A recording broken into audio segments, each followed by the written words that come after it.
At L&M Fine Jewelry, we hand select our diamonds to give you the very best prices possible. Monty knows a great deal when he finds one. Find your great deal at L&M Fine Jewelry. Your diamond destination. Hey, what's going on, everybody? Samuel Akem here, and I am back with another one. Today, we are talking about the FCS playoffs. There is one Big Sky team remaining in the FCS playoffs. The remaining three are Missouri Valley Football Conference teams. The top four seeds all made it to the final round of the FCS playoffs, and we are going to be talking about all of it today. Make sure you guys hit the like button. Make sure you guys hit the subscribe button. Make sure you guys leave me a comment down below. Let me know what you guys think about the video. Let me know what you guys think about the FCS playoffs. We're going to be talking about all of it. We're going to be talking about Idaho, Montana State. We're going to be talking about North Dakota State, Mercer, South Dakota State, Incarnate, University of South Dakota, and UC Davis. We're going to be talking about all of it. We're going to be talking about what team looks the best right now, what team of the Final Four hasn't looked the best,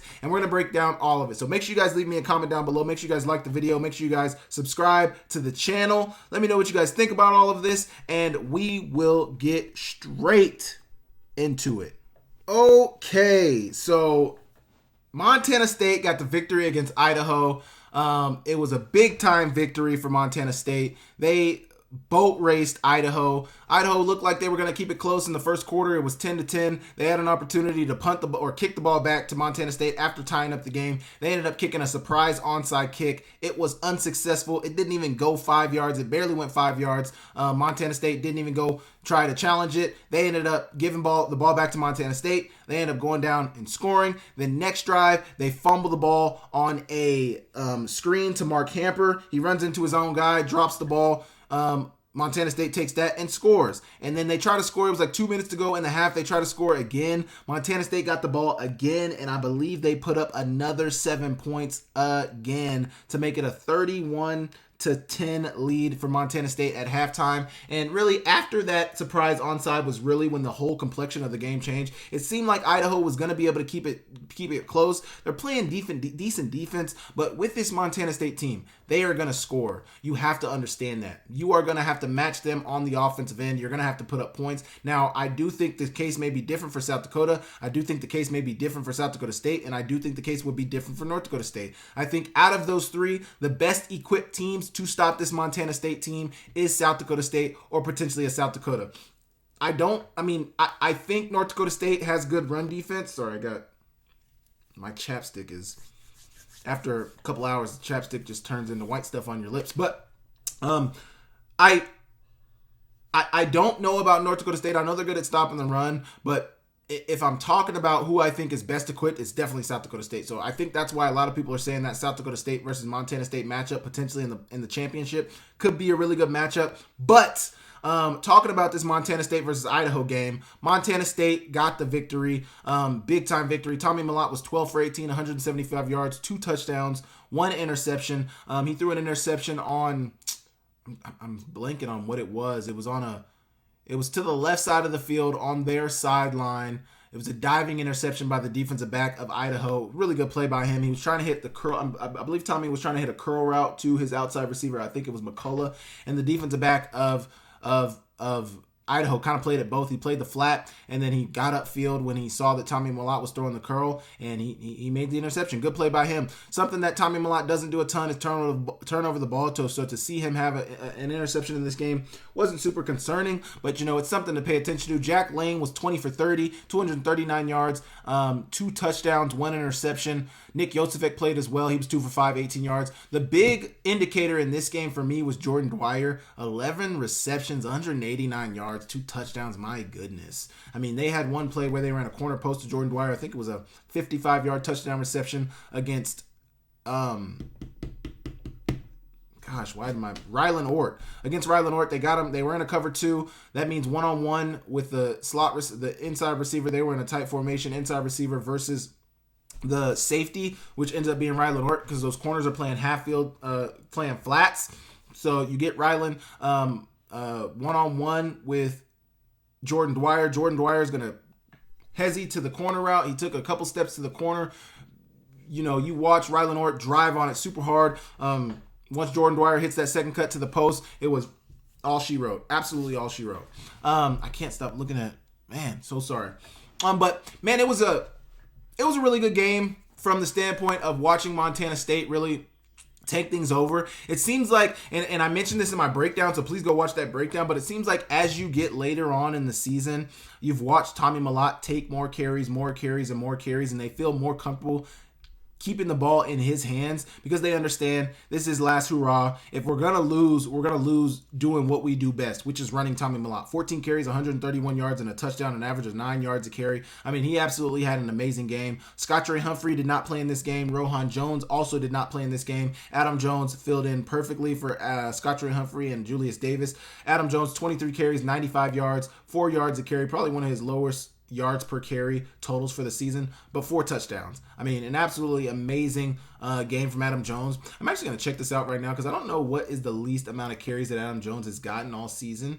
So he had 25 against Montana, but he had 197 yards in that game. He had 23 against Idaho, but before then, his most carries before the Montana game was 12, and that was against Northern Colorado, and I guess 13, and that was against 17. He had 17 against New Mexico.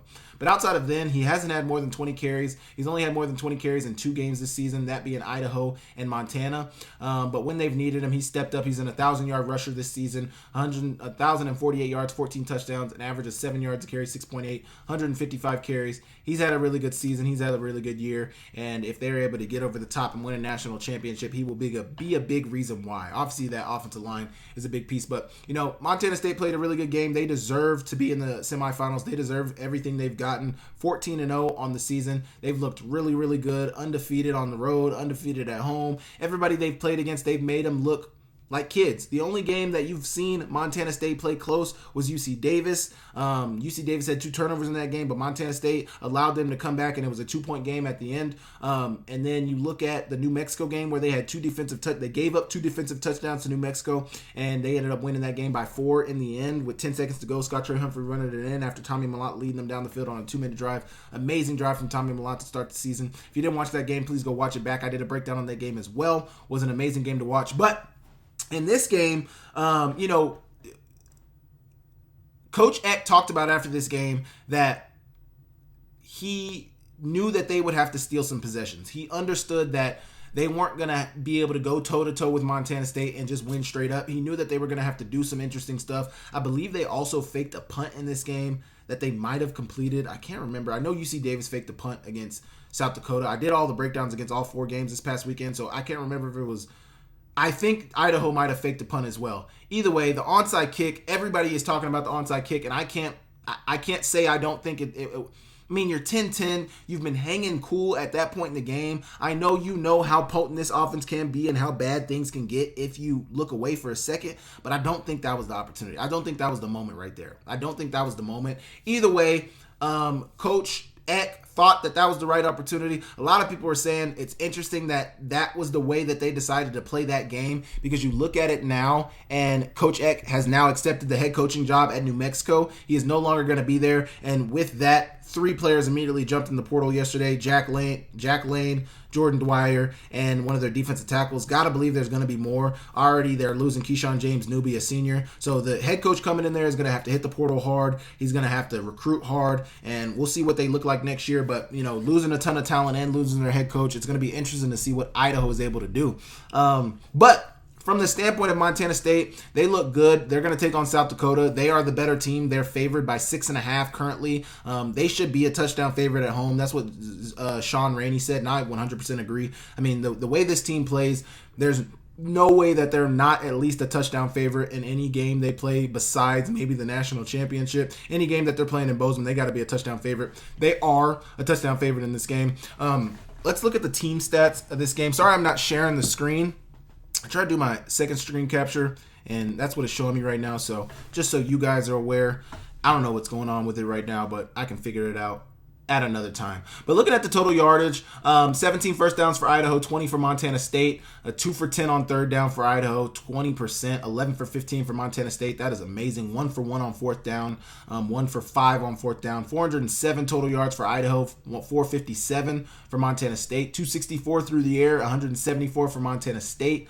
143 on the ground for Idaho, 283 for Montana State. So they didn't get over that 300 number, but still not good enough. 2 turnovers for Idaho. You can't have it. They averaged 6 yards a rush. Idaho did. Montana State averaged 5.3 yards a rush. But then the time of possession, 38 minutes, almost 40 minutes of time of possession for Montana State and 21 minutes for Idaho. I mean, you look at the stats aren't really going to tell the full story. You really had to watch the game, and it was really, Montana State, every time they touched the ball, they were really doing something with it, making positive things happen. And Idaho wasn't so much able to get things going. They gambled at times, and those gambles didn't pay off. And that is what we're looking at now. Montana State is going to be playing for a semifinal, for a national championship berth. Can they finish off this almost perfect season? They're 14-0. If they win all the games that they play this year, they'll finish 16-0. Could be a magical season for Montana State. It's been a magical season up to this point. Big Sky, outright Big Sky champions, a ton of awards, a ton of all-conference players. I mean, everything they've gotten, they deserve. But can they finish the job? I don't know. You guys let me know what you guys think they're going to do to finish this season. What do you guys think about this Idaho game? I know I've seen a lot of people talk about it online, but what are you guys' thoughts regarding this Idaho game?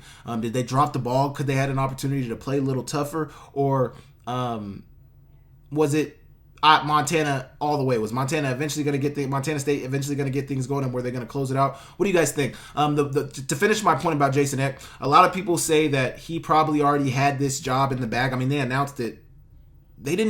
They announced it while Idaho was still on their way. I mean, I think Idaho had just touched down or they had just got back to Moscow, because Coulter tweeted something about how they don't travel.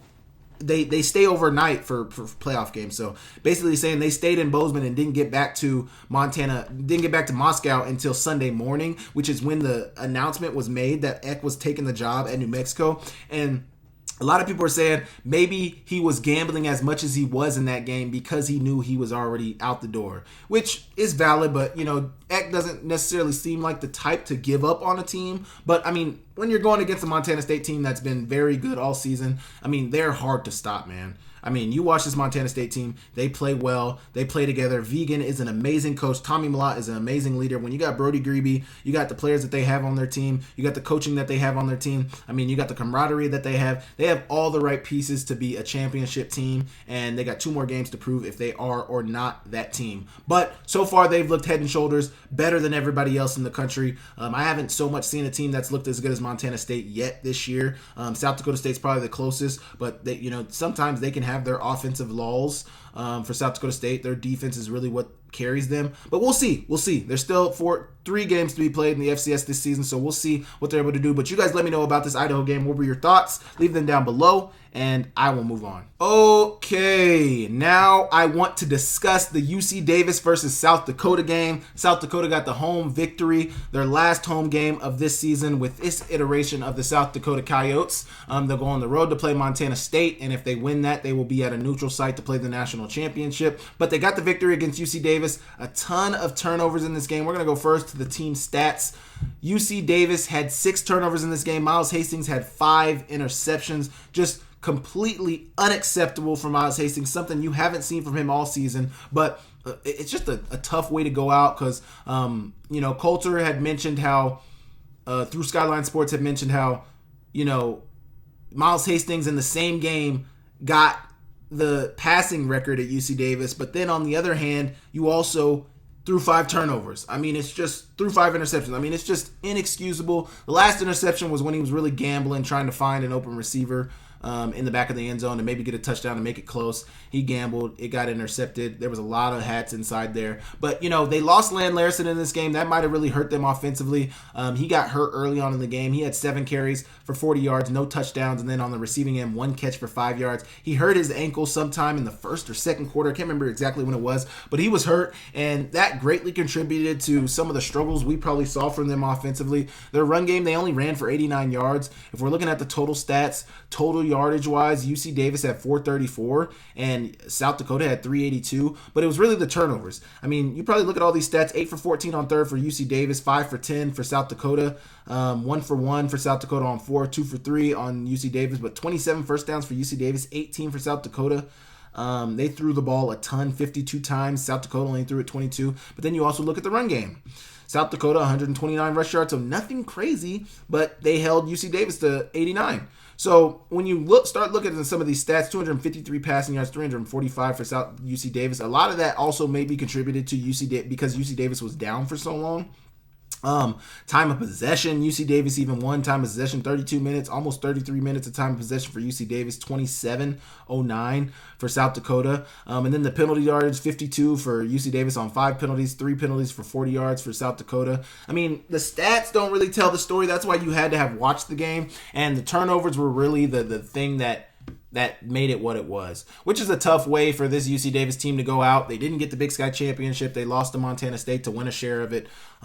They didn't, they got a seed. They were the 5th seed, but then they had to go on the road, being that 5th seed, to play in South Dakota. Not to say that their home field advantage would have helped them. I think it would have given them a little boost, but really the difference was the turnovers from Miles Hastings, the injury for Land Larson. Those are the 2 things I look at when watching this game and breaking it down afterwards. Yeah, man, now to say that they had 6 turnovers in this game and South Dakota only won by 14 is something, because, that was something that we were saying about that Illinois State team. They had 8 turnovers from, was it SEMO, and they only won by 8. So, a little same, but, you're playing better competition. South Dakota was able to take advantage when they needed to. They were able to play good enough defense when they needed to. They were able to get a little bit of pressure on Miles Hastings, but, they got the victory nonetheless. They'll take on Montana State in Bozeman in the semifinals. That's going to be a super exciting matchup. Both semifinal matchups are going to be exciting, but it was pretty cool to see South Dakota. I think this is their first time making it in the semifinals in their school's history, so going to be exciting to see what they were able to do. They play in a pretty tough conference, so for them to be able to get a share of the Missouri Valley title means it was truly earned. When you come out of that Missouri Valley, you're earning your way because you're playing at South Dakota State. You're going to play at Southern Illinois. You're going to play at Illinois State. You're going to play at North Dakota. That wasn't super good this year, but they play good ball. You're going to play at North Dakota State, obviously. You're going to play really good competition all season long. And you're going to be battle tested. And this South Dakota team is battle tested, but man, Montana State is battle tested as well. I'm excited to see how it turns out, but the UC Davis South Dakota game was really exciting from the standpoint of I thought it would be closer, but the turnovers really dictated the game. Land Larson, hopefully he's okay, because I'm hoping that he's going to have a pretty good NFL career. So hopefully he's able to get back on the field and get ready for his pro day. Maybe he gets a combine invite. Maybe he gets a Senior Bowl invite. I think he's worthy of a Senior Bowl invite. I don't know if he gets one. That's another discussion for another day. What were you guys' thoughts about this South Dakota UC Davis game? Do you think South Dakota earned the victory, or do you think it was kind of given to them from UC Davis? They were obviously playing at home. UC Davis turned over the ball 6 times. What do you guys think of that? You guys think it was earned or what? You guys let me know, and we will move on. Let me know in the comments down below. And State University of Montana football is a way of life. Lithia Ford has long been a proud sponsor of Grizz football, and Lithia Ford of Missoula is thrilled to have several of the best Montana football seniors driving the best trucks in Montana. Aspen Sound is the premier car audio and accessory shop in Montana. Aspen Sound makes sure the boys are riding in style with tinted windows and state-of-the-art stereo systems. There's always a party in Montana. Whether you're going to a concert, a wedding, or a football game, the Montana Party Bus will get you there. Skyline Sports and ESPN MT cover the Big Sky with more depth than anyone. Check out SkylineSportsMT.com and tune in to Nuanez Now on 102.9 ESPN Missoula every day. My Montana Roots and Wear Your Roots clothing is your go-to spot for the most unique and comfortable lifestyle clothing you'll find anywhere. And get your custom t-shirts to support your favorite player. From 5 local businesses who love Montana, best of luck to the Grizz as they pursue another Big Sky Conference championship.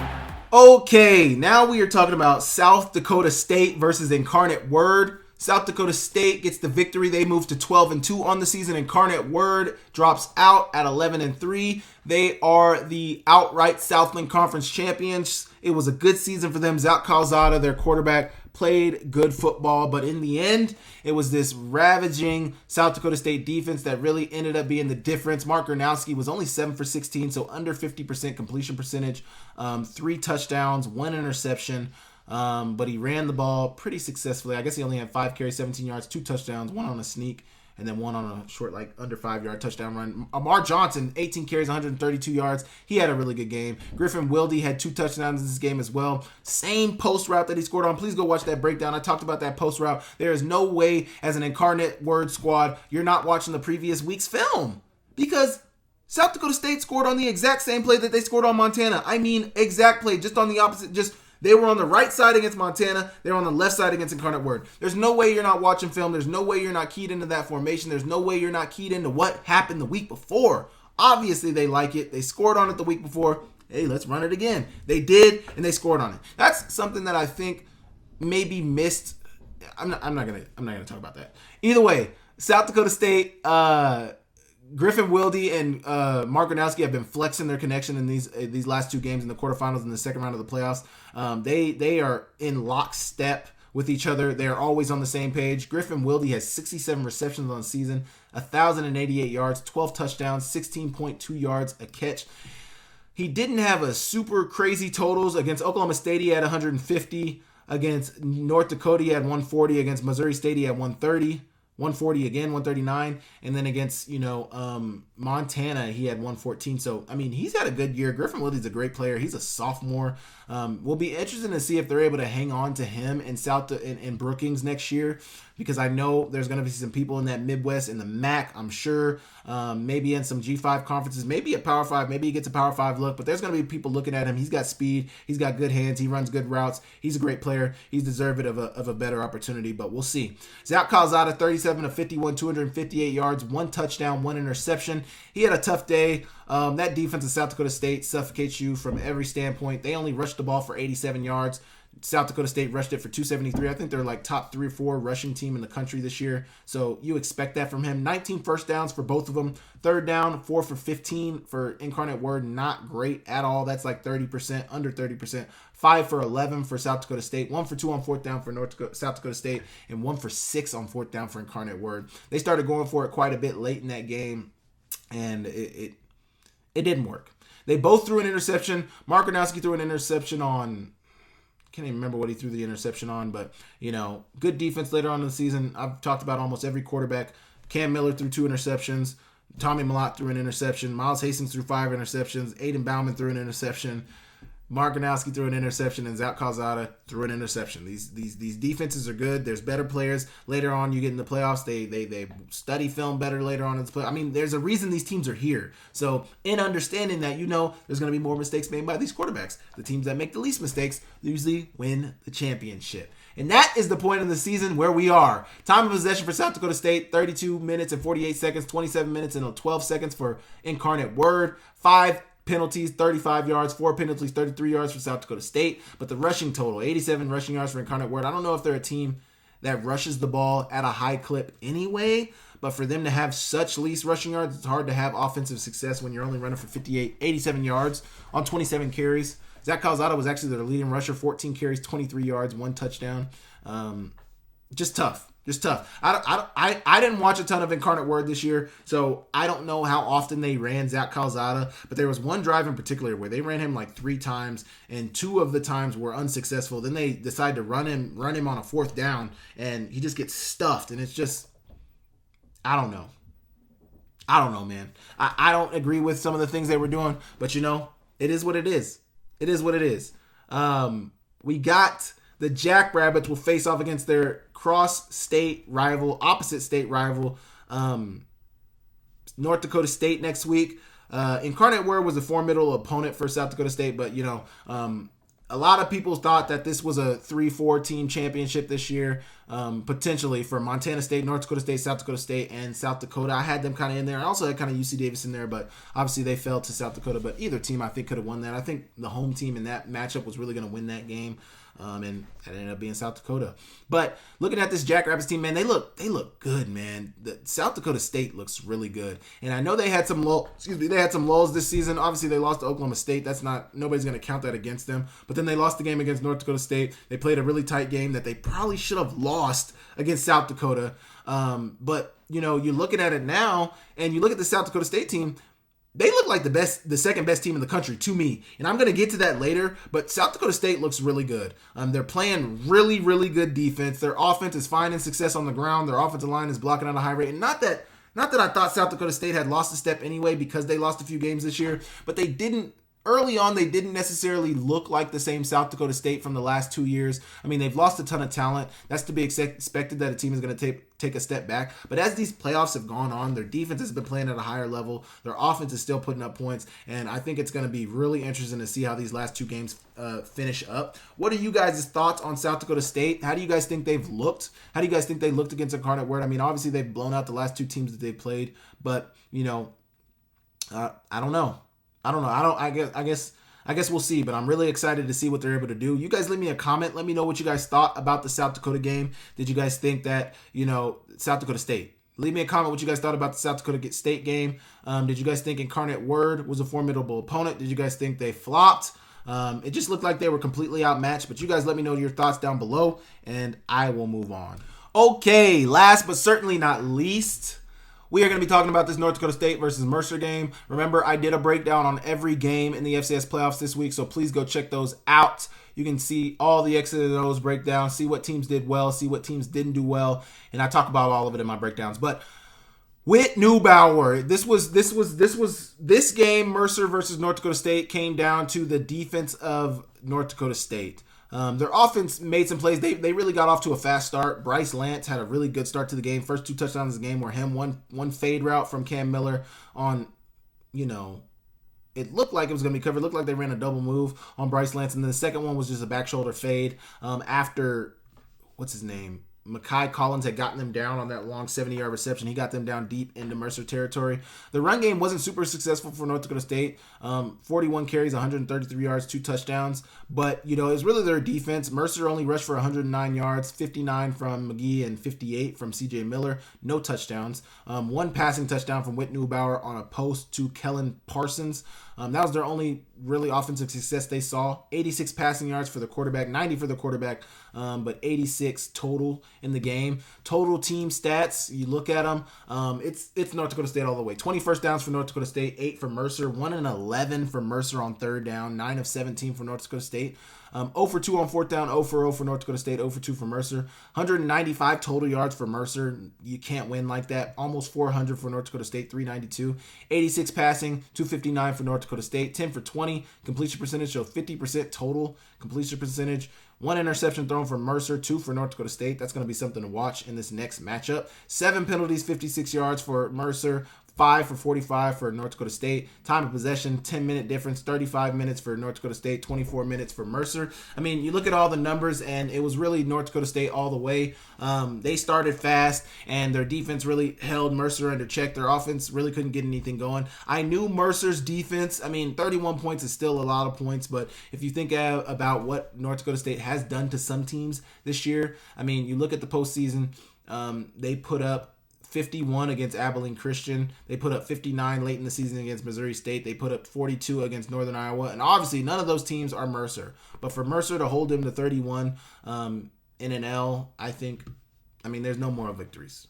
I don't know what I think. They got beat down. I think the line was, it said on here, the line per ESPN bet was 18.5. North Dakota State covered that. It was probably anywhere around 15 to 20 points was what that spread was. North Dakota State covered that. They got the victory. Big time dub for North Dakota State. They are going back to the semifinals after a year of losing in the semifinals. So we'll see how much North Dakota State wants it in this semifinal matchup. I'll say this. If North Dakota State makes the championship, Montana State's going to boat race them. If Montana State, too, makes the national championship. Now, if it's Montana State, North Dakota State in the national championship, I got Montana State winning by 2 scores. If it's Montana State versus South Dakota State in the national championship, I got a really good game, and I honestly may leave it up to a coin flip, but I still like Montana State in that game as well. We'll get into that later, but this North Dakota State game wasn't super exciting. I didn't watch it. This was the only game I didn't watch. That UC Davis game started 30 minutes before it. I was really had my eyes locked on that one. I did watch all the other games, but this was one of the games that I didn't watch. I kind of peeped it early that it was, in North Dakota State's favor early on. But Mercer, they're a good SoCon team. They play good ball. They've been up and coming. They're the outright SoCon champion this year. They played good defense. They, do a lot of good on the special teams unit. They do a lot of good things. But when it came down to it, North Dakota State, it's just North Dakota State's much better. They're at home. They've been there before. Mercer never necessarily been, in an environment like that, I'm sure, in the playoffs. They don't have a ton of playoff success. So, they got the seed this year, 7th seed. Good for you. But, there's levels. North Dakota State is part of that level. They get the victory. What do you guys think about this North Dakota State team, though? 2 turnovers for Cam Miller. Obviously, it's Mercer. You're playing against a much, much, much better South Dakota State team this next week, and you're going to have to be on your P's and Q's. Obviously, you won the regular season matchup, but I say this all the time. It's very hard to beat the same team twice. Now, obviously, we just saw Montana State beat Idaho for the second time this year. South Dakota State just beat Incarnate Word for the second time this year. But this is different, man. South Dakota State is a different beast. They're playing a high level of defense right now, flying around, making plays, turning over the ball, forcing turnovers. They're playing good ball, and it's going to be very interesting. You guys let me know what you guys thought about this North Dakota State Mercer game down below. It probably turned out how most of you guys thought it would turn out. Let me know in the comments down below, and we will move on. Okay, now I want to ask a question. Which team do you guys think in the semifinals has looked the best, and which team do you think has looked the worst? Well, I've ranked them. So from 1 to 4, I've ranked who I think has looked the best and who I think has looked the worst.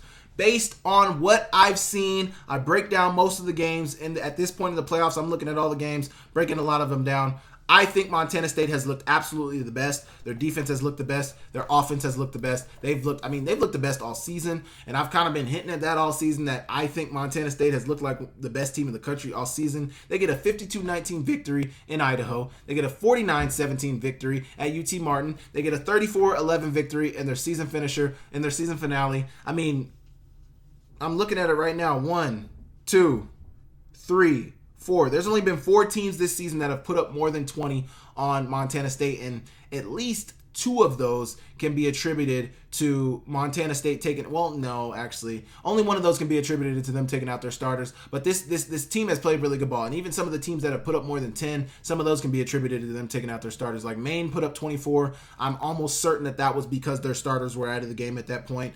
Eastern Washington put up 28. That's the one you can look at and be like, no, they rightfully got 28. UC Davis put up 28. They rightfully got 28. And then New Mexico, they got those 2 defensive turnovers. So really, their defense didn't even give up 20 in that New Mexico game.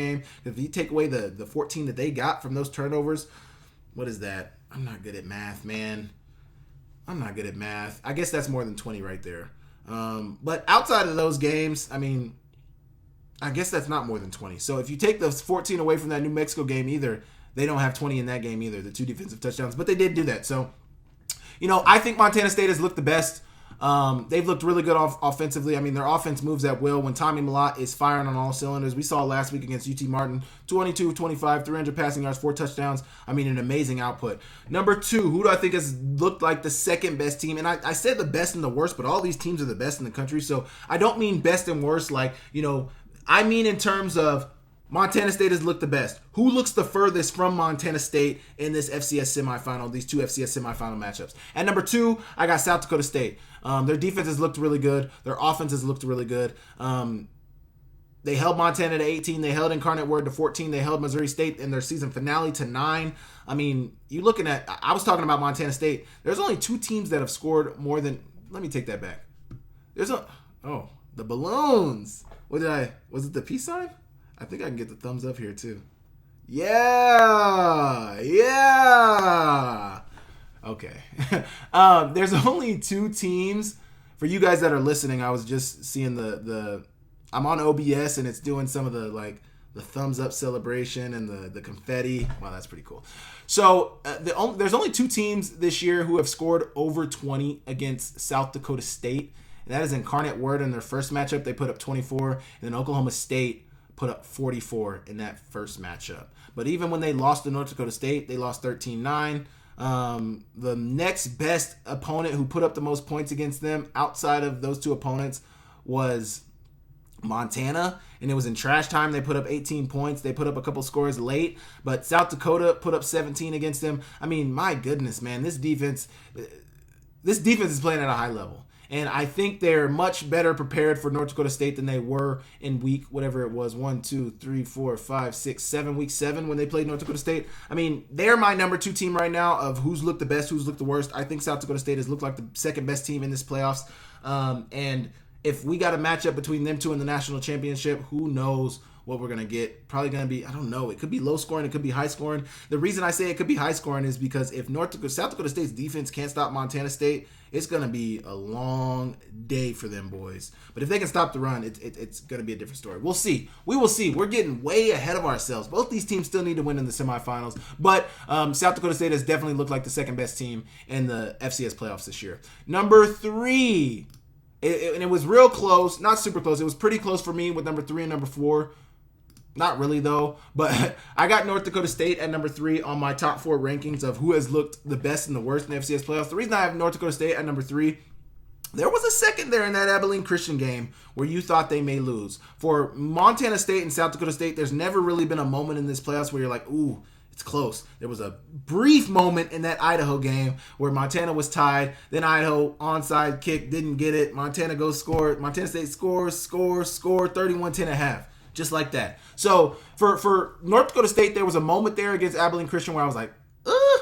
They lost their season finale against South Dakota by 1. Mercer, they really handled them. But that Abilene Christian game, I don't know. They give up 31 to Abilene Christian. Now, I have been somebody who has been very high on the UAC this year. I think they've played a good brand of football. But if you are the national champion, if you are head and shoulders above everybody else, they won by 20. So 51-31. But giving up 31, I think that says a few things about your defense, that your defense can be had. ACU is a good offensive team. But even if you look at the course of the season, they gave up 35 to East Tennessee. They gave up 26 to Colorado, obviously. They gave up 24 to Towson.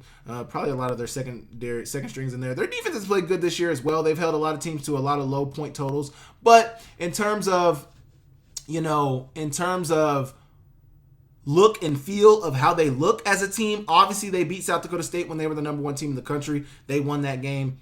All props to them. But in terms of look and feel of a top team, North Dakota State is definitely one of them. But South Dakota State and Montana State are a level above them. I got to give it to South Dakota State and Montana State as 1 and 2. They have They have definitely looked the best. North Dakota State looks good, but, they don't necessarily look up to that level. Now, obviously, South Dakota State and North Dakota State are going to play this weekend, and I'm going to be all ears, eyes, everything. It's going to be a great weekend of football. We got FCS semifinals, and we got the college football playoff kicking off. We don't have to get into that, but football is in a good place right now. Playoffs for the NFL is coming up as well. Holiday season. How can you not like football? Please tell me, how can you not like football? If you don't like football, you're a freaking hater. You're a hater, and I don't want to talk to you. Either way, North Dakota State's my number 3 team so far in these last 4. And then obviously, number 4, South Dakota. Nothing against South Dakota. They've obviously looked good. They've obviously won the games that were in front of them. But Tarleton State almost had you guys on the ropes. North Dakota, you almost lost to North Dakota. They put up 36 on you.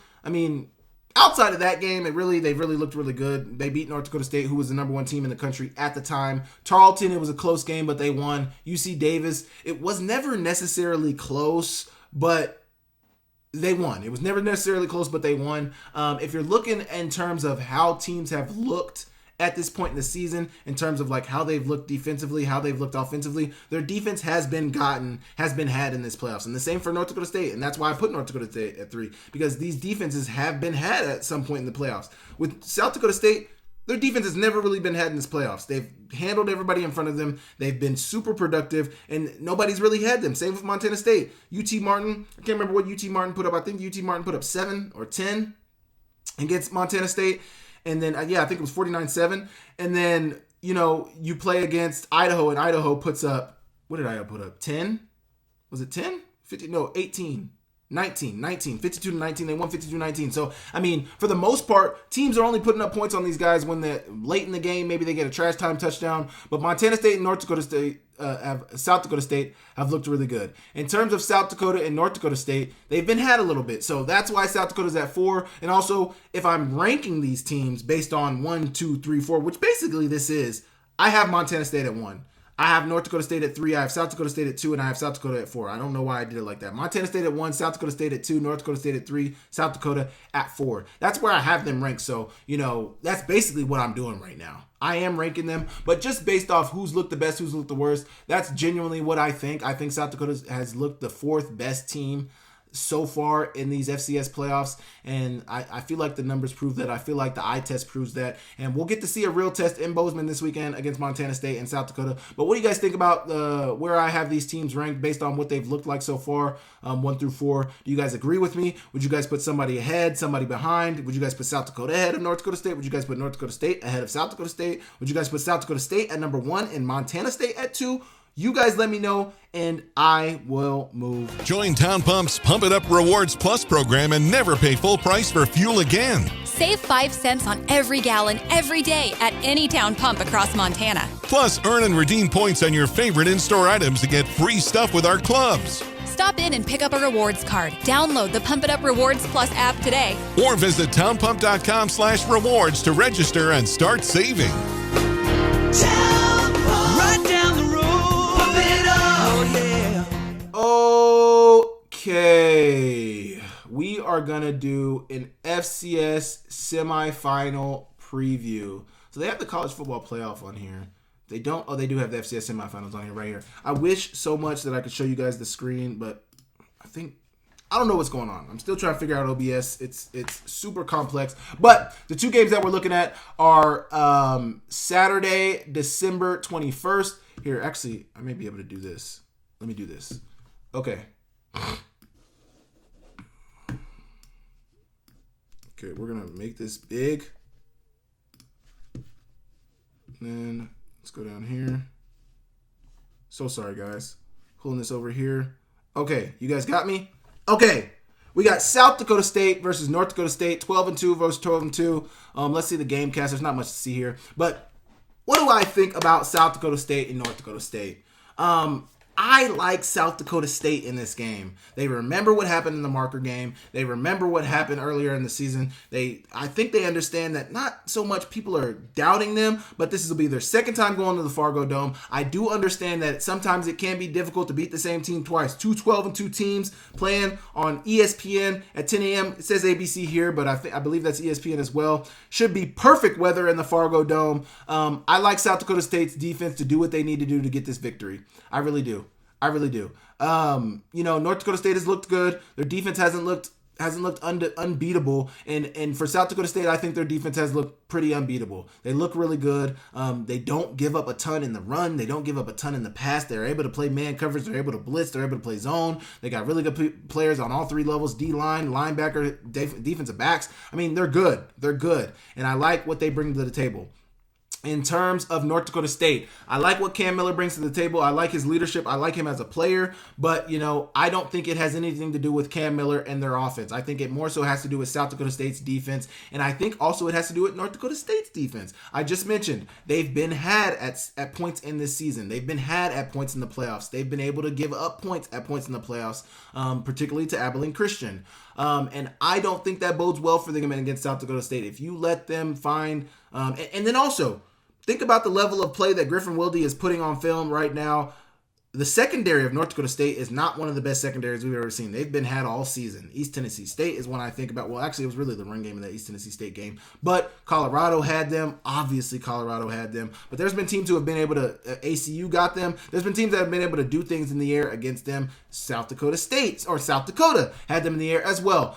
Griffin Wilde, if he can get some favorable matchups against corners and safeties, I think he's going to have a field day. I like him to have close to 100 receiving yards in this game. If not, we may see a repeat of the first game, 13-9 ball game. North Dakota State gets the victory in a close ball game. Hopefully it's not like that. I mean, I would honestly enjoy it if it's like that. Big defensive game, back and forth, battling for field position, battling for everything that you get, battling for every yard. That would be an amazing game to watch. But I do like South Dakota State in this game. I think they're ready. I think they look really good. Not to say they're ready. They're the 2-time national champions, so they're already ready.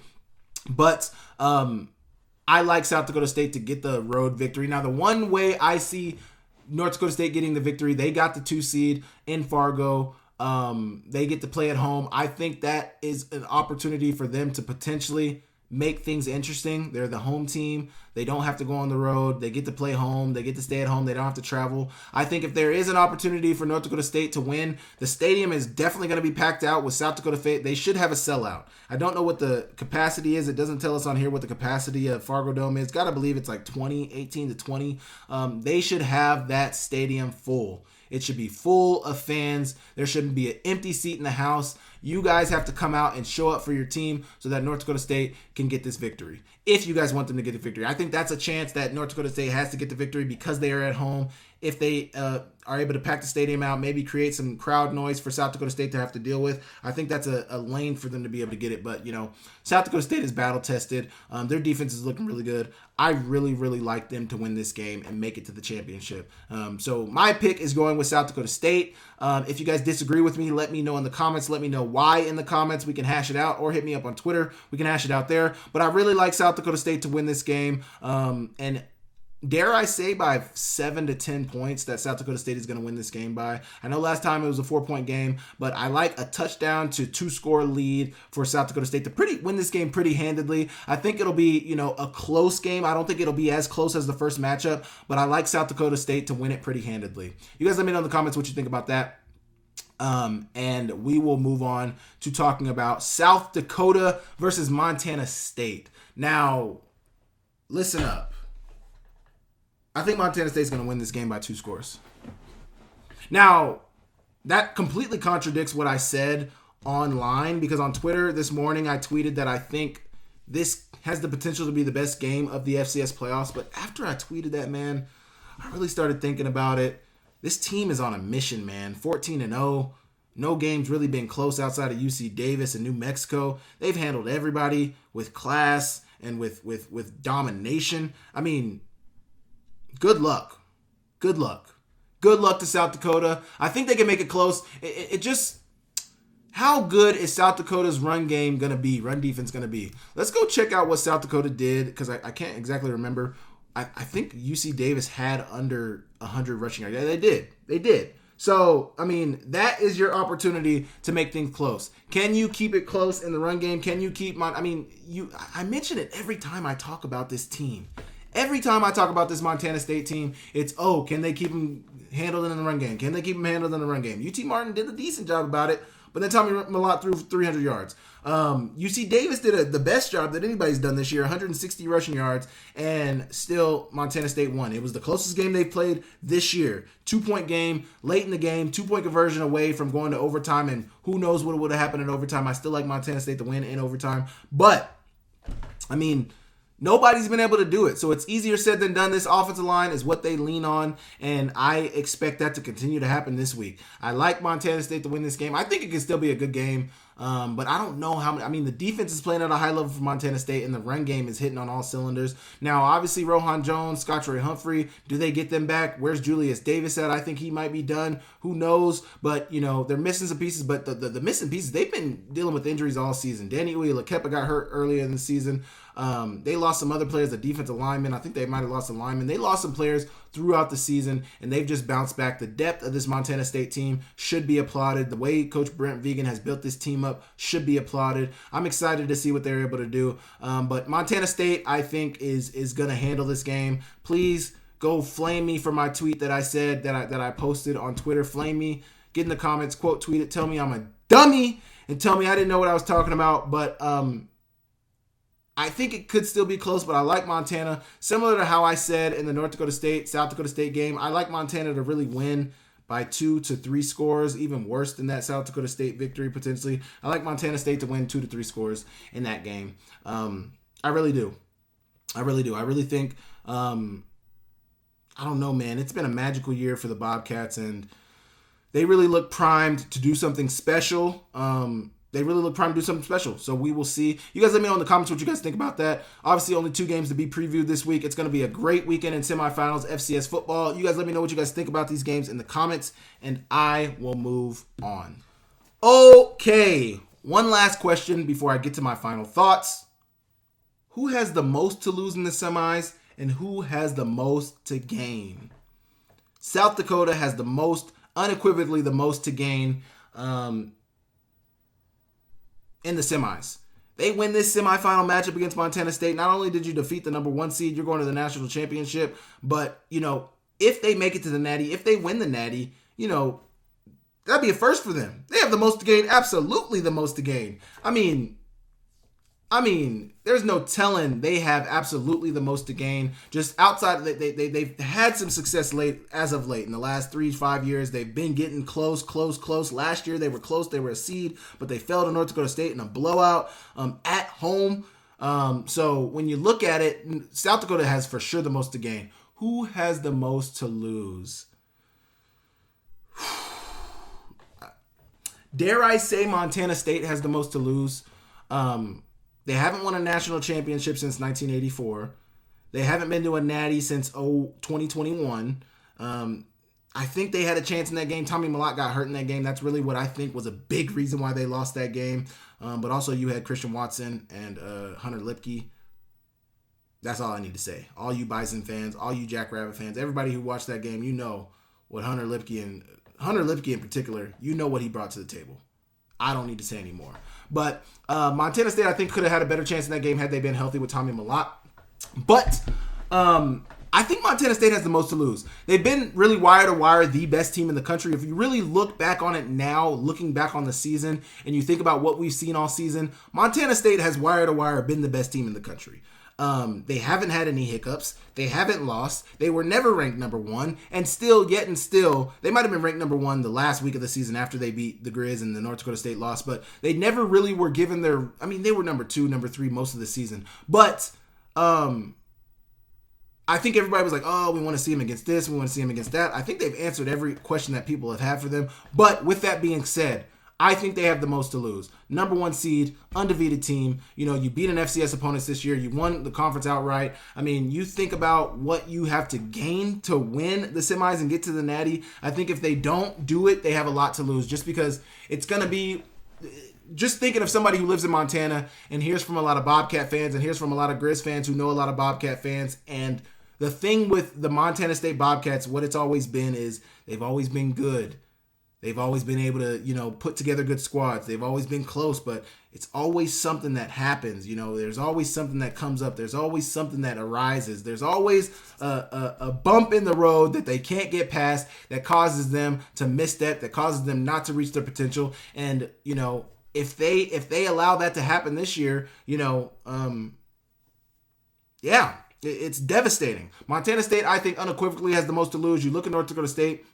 They've won a ton of national championships. I mean, they don't have a ton to gain by winning it, all other than validating this head coach as another, yet again, winning head coach at North Dakota State. But outside of that, they don't have much to gain, but they also don't have much to lose. They made it to the semis. I mean, 10-2 season. Cam Miller had a historical career. Mark Gronowski has to gain being, I think, the most winningest quarterback in FCS football. If he wins this game and wins in Frisco, I think he'll become the most winningest quarterback in FCS football. So he has a lot to gain, but he's a 2-time national champion. He's a Walter Payton Award finalist back-to-back. Well, no, he's not a finalist this year. He's a Walter Payton Award winner last year. I don't know if he was a finalist the year before or not, but he's won a ton. He doesn't have a ton to lose in losing this. If he loses in the semis, I mean, he still accomplished a ton. But Montana State has a lot to lose. And South Dakota has a lot to gain. Those are my 2 teams who have the most to gain and most to lose. But, I mean, let's talk about what teams have to gain. South Dakota has the most to gain in winning a semifinal matchup and maybe potentially winning a national championship. But Montana State is right there on their heels. I mean, haven't won a championship since 1984. Really good season. Have been really dominating the rivalry matchup in the last 8 to 10 years, have really been, the team to beat in that matchup. If you look at the macro, obviously the Grizz have dominated that matchup, and I hope you guys never forget that. But in the last 8 to 10 years, it's really been Montana State who's really handled that rivalry matchup. Unfortunately enough for me to say that, it's true. And say they get this national championship. I mean, can you imagine what it's going to be like to live in the state of Montana with those unbearable Bobcat fans? I mean, can you imagine? Money, Money is going to become the state song in the state of Montana. What are we going to do? That cannot happen, man. Money, Money. I'm all for the Bobcats, do good, go out there and win. But If I have to hear that money for 365 days a year, we're going to hear about this Natty every day of the year, every second of the year, rightfully so. If they win the national championship, they are very deserving. They've had an amazing season. I would be very happy for them if they won this national championship. They deserve it. I mean, the things that they've been through with Tommy, the things that they've been through with their coaching staff, the injuries that they've been through this year, and the battle through and the battle back, and to be able to be where they are, they have a ton to gain to win a national champion, to get to a national championship, to win a national championship, and they should be proud of that. So that's who I think has the most and least to gain, most to gain and the most to lose in this game. In these semifinal matchups and a potential national championship berth. You guys let me know in the comments who has the most to gain in your opinion, and who has the most to lose. You guys let me know, and I will move on. Okay, I want to give you guys my final thoughts. Under the Helmet has concluded this year. That was my series, sitting down with the Grizz running backs each week. We sat down with almost every running back. We didn't get to Tommy and Malai Fanati. I really wanted to chat with them, but after that South Dakota State game, they were kind of out of it, so we didn't end up doing one. So there's not going to be any Under the Helmets anymore. Talking to Randy, looking to pick that back up next season. We're going to see what the format needs to be. If you guys have some suggestions on what you guys would like the format to be, if you guys like a different time on Sundays, a different day, you guys let me know. I think Sunday is probably the best time, but you guys can let me know what you guys think about that, what you guys thought about that, and me and Randy are going to be collabing in the offseason to see what is the best way to go forward with that. But you guys can still listen to all those audios on the Big Sky Breakdown Podcast Network, and then you guys can catch any of my audio, this audio as well, as the Big Sky Breakdown Podcast Network. It's been a great year. We're closing out the year in FCS football, so we're coming up to the end, but it's been an amazing season. I appreciate all the support. I appreciate all the love that you guys have given me. Make sure you guys hit the like, subscribe, comment down below anything that you guys want to see me do. I'm looking to start to get into my player breakdowns here in the next couple of weeks following the season. I got some I do a lot of FBS breakdowns as well, but I do FCS breakdowns as well. The reason it's hard to do FBS is because FCS is because you don't always have the all 22 film, but I am going to be doing my player breakdowns when draft season gets started up. So I'm really excited for that, to look at some receiver film, to look at some running backs, look at some players that are looking to get drafted from the FBS and FCS levels. It's going to be really exciting. But I appreciate you guys for tapping in. Make sure you guys hit the like. Make sure you guys hit the subscribe. Leave me a comment down below. Let me know if there's anything you guys would want to see from me. Please go check out my breakdowns. I broke down all 4 games this weekend, so go check them out. Give them my thoughts about all the FCS playoff games that happened in the quarterfinals. What I thought went good, what I thought went bad. What are the X's and O's? What did he mess up? Where is his eyes wrong? All of that stuff. Go check it out. Leave me a comment. Let me know what you like about it. And I will catch you guys next week. 3 more games in FCS football to be played in this season, and it's going to be an exciting finish. You guys let me know all about what you guys think about that down below, and I will catch you guys next time. See ya later.